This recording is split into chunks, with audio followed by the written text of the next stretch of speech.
Hey, are you thinking about watching the new Deadpool movie, but you've forgotten what happened in all the other X-Men films? Well, no problem. Here's a quick catch-up. These films are big-budget blockbuster examinations of racism and homophobia in America. Mutants? I'm proud. But sometimes the stories veer a little too close to being a soap opera. The first film opens in a World War II concentration camp when this kid freaks out and bends metal with his mind. His name is Eric, but he'll grow up to be the villain Magneto. Years later in Washington, a geneticist named Jean Grey is speaking against mutant registration while a senator stirs up a lot of anti-mutant bigotry, kind of like the Red Scare. There's even a list of names. Is that symbolic? Elsewhere, there's a girl named Rogue who finds out she's a mutant by accidentally absorbing a boy's memories after kissing him. Rogue is unable to touch anyone without absorbing their memories and powers. She runs away and meets a cage fighter named Logan, also nicknamed Wolverine. He has amnesia but can't give himself any memento tattoos because his mutant healing factor would erase them. He also has a metal skeleton, heightened senses, and badass claws. He and Rogue are ambushed by a mutant named Sabretooth, who has a lot of the same powers as Wolverine, and it's implied they have a backstory. Learn about that later? You betcha. A couple good guys bring them to a special mutant school where Jean Grey works. The school is run by Charles Xavier, who can read and control people's minds and dreams of living in peace with humans. He used to be friends with Magneto, who now thinks that humans should be subjugated by mutants. Magneto leads a group called the Brotherhood of Mutants, who include Sabretooth, Toad, and Mystique. Back at the school, Wolverine wakes up and meets the mutant teachers there, who are also the X-Men, a global strike force with an underground bunker, a secret jet, and uniforms that look like body condoms. Wolverine flirts with Jean Grey, hates her boyfriend Scott, and there's also Halle Berry's Storm, who can control the weather. Rogue joins the school and makes nice with a boy named Bobby, who controls ice. Meanwhile, Magneto's evil plan is to use his powers to turn all the world's leaders into mutants while they're all visiting the Statue of Liberty, and also, hey, here's Stan Lee's first cameo. Anyways, Rogue runs away from the school, and they catch up to her at a train station, but Magneto and his goons are there too, and they beat up the X-Men and take Rogue because actually Magneto needed Rogue to implement his evil plan. They all put on their condom suits and go after Magneto. Storm fights Toad and unleashes this zinger. Do you know what happens to a toad when it's struck by lightning? The same thing that happens to everything else. Which was actually written by Joss Whedon, who also wrote the blockbusters Justice League and Alien Resurrection. Wolverine fights Mystique while she poses a bunch of times, then he fights Sabretooth and saves the day. Afterwards, Logan hits the road to look for answers to his past, Magneto's in a plastic prison, and Mystique is impersonating a senator. Next, there's X2, X-Men United. It's a high watermark for the franchise. A teleporting mutant named Nightcrawler attacks the president in the Oval Office, so General William Stryker gets permission to attack Xavier's school. Logan hits dead ends in his search for his past, so he returns to babysit while Scott and the professor go visit Magneto, and Jean and Storm search for Nightcrawler. It turns out he's a former circus performer who was mind-controlled by Stryker into attacking the president. Stryker attacks the school, and the kids are helped by Colossus, a big guy who turns into metal. Wolverine straight up murders a bunch of guys while the military round up most of the kids. It turns out that Stryker knows Logan, but Logan has no memory of him. They escape with Rogue, Iceman, and a cocky young mutant named Pyro. They go to Iceman's house where he comes out to his parents as being a mutant. Have you tried not being a mutant? Is that symbolic? Pyro attacks some cops until Jean, Storm, and Nightcrawler interfere, and while all this is happening, Stryker kidnaps Scott and Xavier. Stryker uses his son's mutant ability to control people's minds, including the professor's. Mystique breaks Magneto out of jail, and they save the X-Men from a plane crash. Now the good guys have to team up with the bad guys to stop the greatest threat of all: the bigotry inside the human heart. Mystique and Nightcrawler have this badass interaction. They say you can imitate anybody. Then why not stay in disguise all the time? Because we shouldn't have to. Symbolism. Jean and Logan make out for a minute, but she confirms that she really loves Scott. They figure out that Stryker's plan is to use Xavier and a duplicate of Cerebro to kill every mutant in the world. They track him down to the same base Logan searched earlier, but this time they think to look underground. Look in the basement next time, look in the basement next time. They infiltrate the base, but Logan goes off to find the chamber where Stryker laced his skeleton with adamantium. He fights Lady Deathstrike, whose claws are slightly smaller than Cardi B's, and wins by filling her up with metal. Is that symbolic? They rescue the kids, and Scott is mind-controlled into fighting Jean, but then there's flames in her eyes and she undoes the brainwashing, so what's that about? Well, wait and see. Also, you can actually see the team's earpieces in this movie, unlike in the Avengers. Magneto shuts down Cerebro, but then turns heel and uses the machine against humans. The X-Men save the professor, Pyro joins Magneto, and Jean sacrifices her life to save everyone. The movie ends with the flaming outline of a bird under the water, so what's that about? Well, next up is X-Men 3, The Last Stand, which, I can't believe I'm saying this, is not as bad as I remember. Rewind to a flashback with young Charles and Magneto meeting a young Jean Grey and teaching her to use her powers. And let's give a shout out to Weta, because this is a great job de-aging these guys. Fantastic work.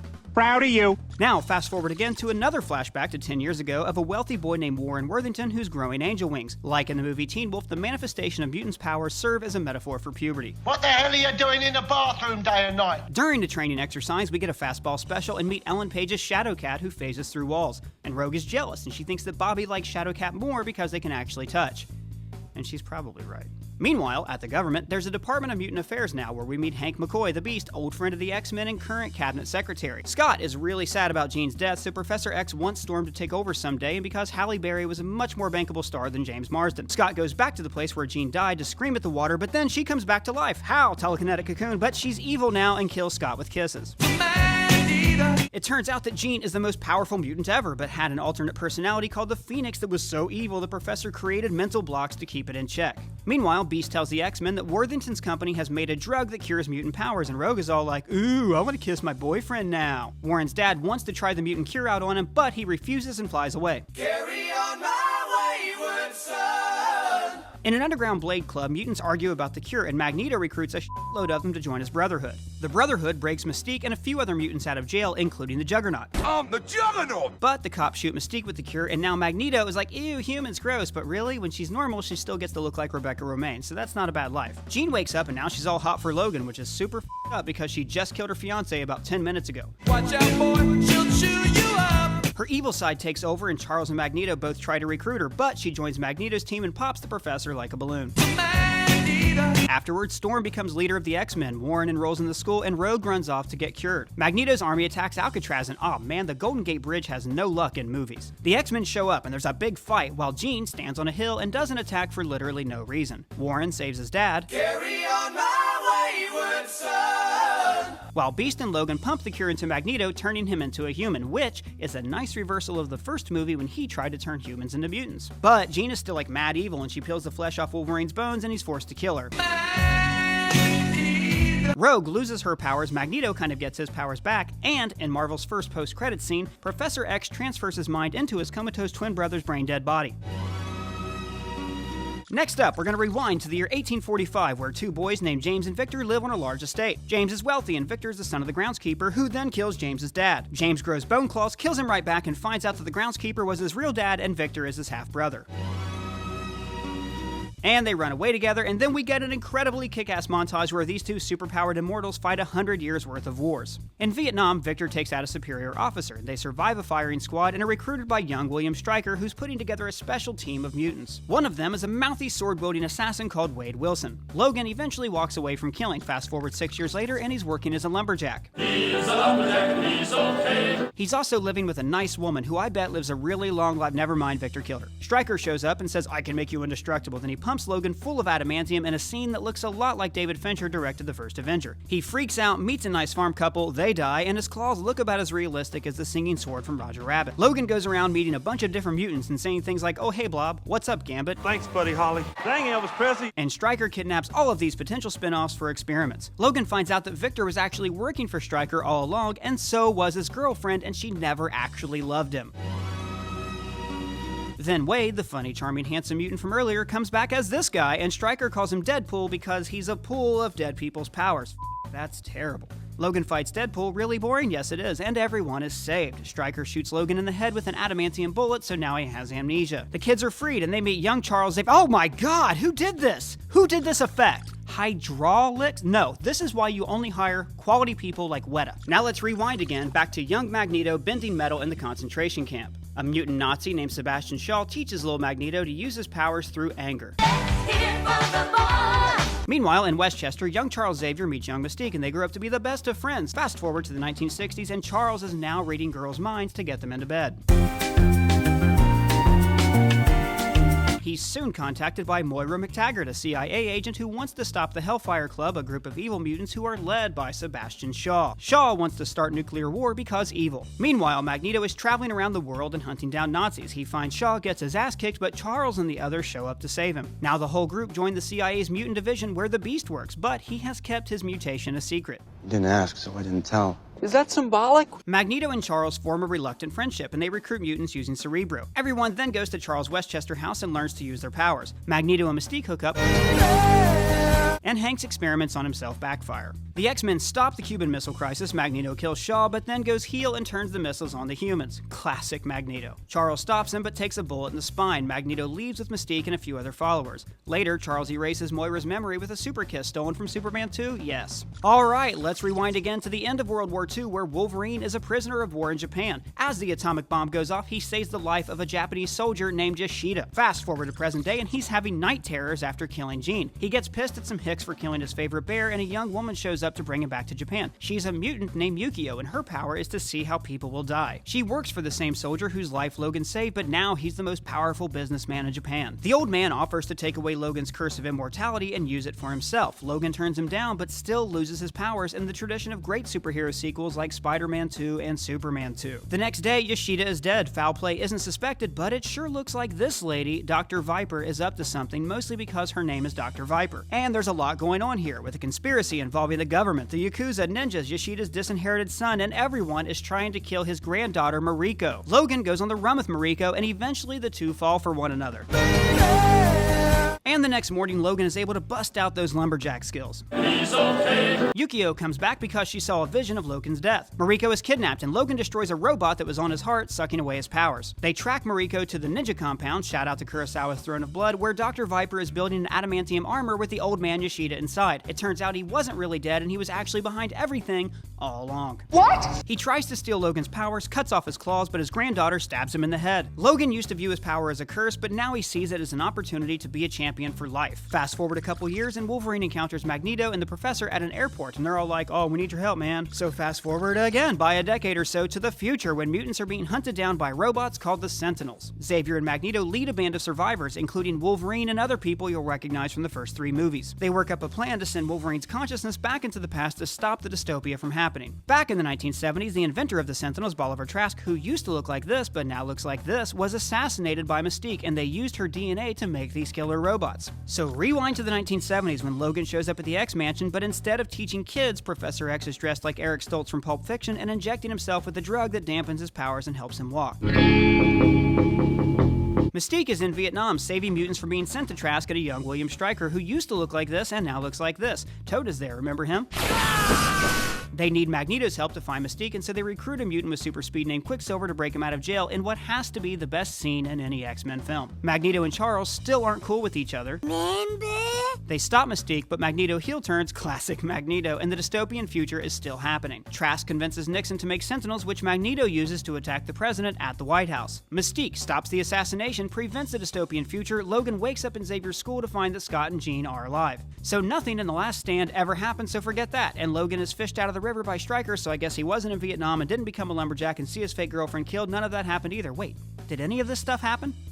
Any of it from any of these movies. I guess everything from now on is part of An alternate reality. So now let's rewind again to ancient Egypt, which is ruled by an immortal, power-stealing mutant named Apocalypse. While trying to take on a new body, he's attacked and ends up being buried for a few thousand years until fast forward to 1983 when he's unearthed by Moira McTaggart. Now he looks like a Power Rangers villain. Power Rangers! And begins recruiting mutants to be his 4 horsemen, including Storm, Psylocke, and Warren Worthington, even though Warren was this exact same age 20 years later in another movie. An alternate reality. Magneto lives a quiet life with his family in the woods. Don't worry, nothing bad happens to them, and he doesn't have a role in this film at all. Just kidding, humans kill them, and he retaliates by killing a bunch of dude, and he's recruited by Apocalypse. Moira reconnects with Charles and fills him in on who Apocalypse is. Mystique saves Nightcrawler from an underground fighting club and brings him to Xavier's school. And I know that earlier in the future they met for the first time, but An alternate reality. Meanwhile, a young Scott Summers' powers manifest, and his brother Alex takes him to Xavier's school, and no one has aged at all in the past 20 years. Scott meets Jean Grey, they sneak off to the mall, and come back just as the school is exploding. Quicksilver saves everyone, but Apocalypse kidnaps Charles, and Stryker shows up to start grabbing mutant kids because that's what Strikers do. These plucky mutant teens stow away to Stryker's facility from all the other movies. They free the kids, stop Stryker, and release Wolverine. Apocalypse has a big dumb evil plan to end the world that also makes the Professor go bald. The X-Men stop him with a little help from Jean Grey's Phoenix side, and Magneto decides not to kill billions of people because Mystique asked him not to. The X-Men rebuild the school with help from Magneto, you know, that mass murderer from earlier in the movie, and director Bryan Singer ends his last X-Men film the way he ended his first X-Men film. I feel a great swell of pity for the poor soul who comes to my school looking for trouble. There's a post-credit scene where the government steals Wolverine's blood, which leads directly into Logan. Fast forward to about the year 2027, which is no longer the Matrix-type dystopia we saw before, but more like a sad Cormac McCarthy-esque dystopia where mutants are slowly dying out. Logan is now a cab driver and is slowly being poisoned by his adamantium skeleton. He's looking after Charles, who takes drugs to suppress his dementia and seizures. A lady pays Logan to smuggle a little girl named Laura to Canada, and it turns out that Laura is a mutant too, taken from a hospital where she and other kids were genetically created from the DNA of the X-Men. The military shows up and everyone sees that Laura has Wolverine's powers, making her his daughter. The paramilitary guys attack and Charles, Laura, and Logan go on the run. They end up staying at a family farm just like Logan did all those years ago. An alternate reality. Unfortunately, it ends up the same way. It's revealed that Charles' psychic seizures killed his students, and then he's murdered by a savage clone of young Wolverine who symbolizes the hero's struggle with the demons of his past. The villains are led by a bad guy named Xander Rice. Years ago, he introduced a chemical into corn syrup to suppress mutations so he would have sole control of all the world's mutants. And sidebar, Rice's dad was killed when Logan first escaped Alkali Lake, bringing the franchise full circle and playing off the concept of original sin. Logan brings Laura to the other young mutants and they give him a drug to help amplify his powers to temporarily make him savage enough to help them get away. Logan dies defending Laura, echoing this prophecy. I see you on your back. There's blood everywhere. You're holding your own heart in your hand. And what a fitting end to the X-Men franchise. For Screen Crush, I'm Ryan Airy. Post-credits, finally we have Deadpool. We originally met him in 1975, and now it's modern day and he's the same age, but remember, we are in An alternate reality. Wade Wilson is a badass assassin who falls in love with a woman named Vanessa.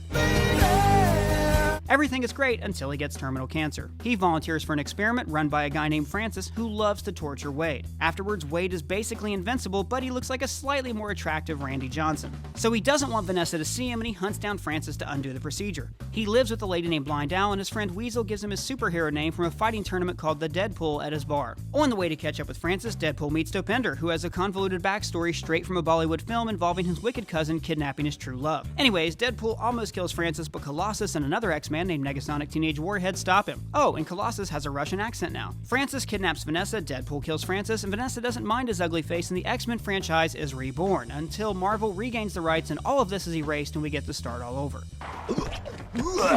For Screen Crush, I'm Ryan Airy.